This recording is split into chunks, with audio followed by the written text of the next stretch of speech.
What's going on, people? What's going on, folks? Raw&Uncut, Friday night. I was gonna go live, but then why sit there, waste time? And let's just get into it like this, and I can pre-record it and drop it to you guys, and maybe we can interact this way before I go live again, right? All right. Now, I don't know, man. It's just a lot of weird shit going on right now in the world, a lot of crazy things going on in the world. And I'm noticing, just more and more outright in our face soul harvesting. Like the energy harvesting and the soul harvesting is always going on in our world nonstop, right? It's just a well-oiled machine. It doesn't stop. Those who know what I'm talking about understand what I'm saying. Those that don't know, you're probably thinking I'm nuts or whatever, but you don't mind me at this point, and I don't mind that you don't understand that you're in the dark still. But there's a lot of soul harvesting, a lot of energy harvesting that's constantly going on here on Earth between certain beings, right? And when people look at, like, you see the thing with Kendrick Lamar, right? The pop out. He popped out at the show down there in LA, right at the Forum. And it was a very big thing. It's all over social media. Great thing for hip hop, right? It's always in the name of hip hop. But when you see where all the money that is going to be generated from this and where that money is going to, then you understand why these things are happening and why they keep continuing to use hip hop to influence the youth, to keep more and more youth trapped.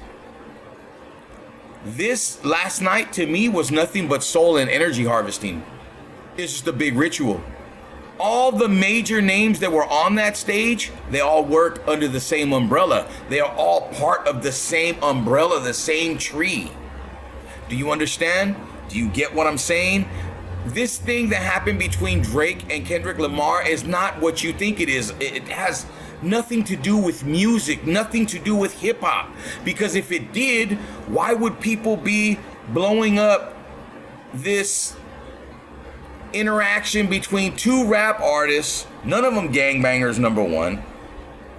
One of them's a dope lyricist in Kendrick Lamar. The other one's a really good artist and a good actor, being Mr. Aubrey Graham Drake.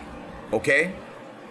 Now, it was never a contest. Drake won before the first bell rung.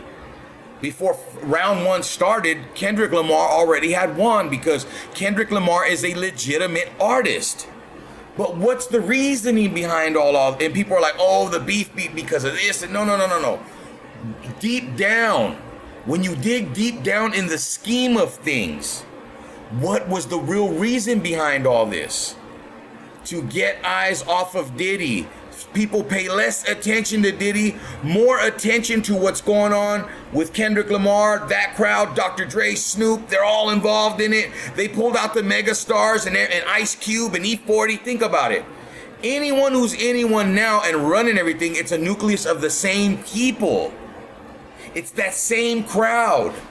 That same crowd that Tupac didn't fuck with about 80% of those motherfuckers. Right?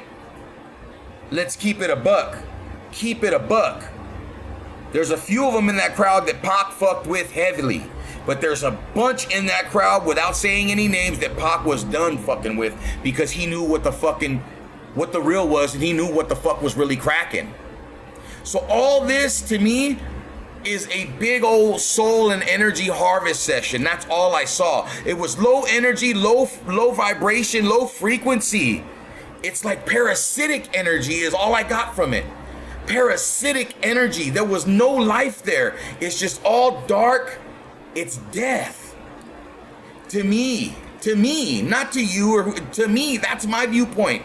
I loved hip hop for years, up until about 15 years ago. When all this and all that bullshit started coming out, I was done. So now, I'm just done altogether.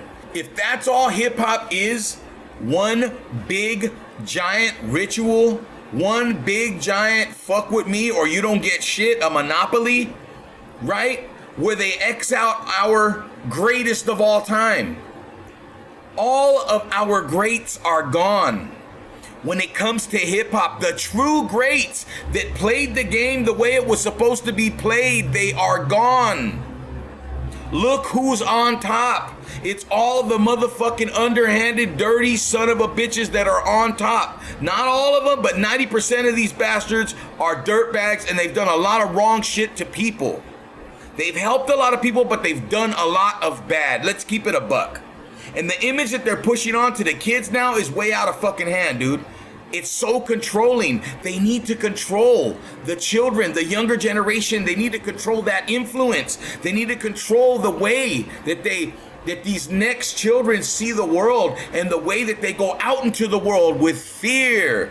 That is what they are teaching, and that's what it comes down to. That's all the fuck it is. It ain't nothing else to it. It's energy harvesting, soul harvesting. When I seen that shit last night, I'm like, man, they're celebrating this hard. I get it. It was a moment for Compton. I get it. It's a moment for the West Coast. I get all that on the outside, but there's always a deeper meaning why shit is done.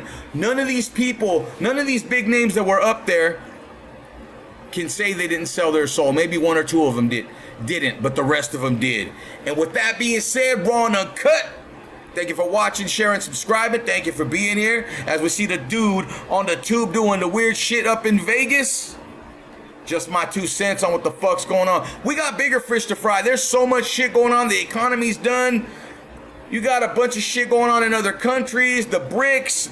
You know what I mean? Our contract with Saudi Arabia for oil that we did 30 years ago is now done. It's been done for about a week and a half.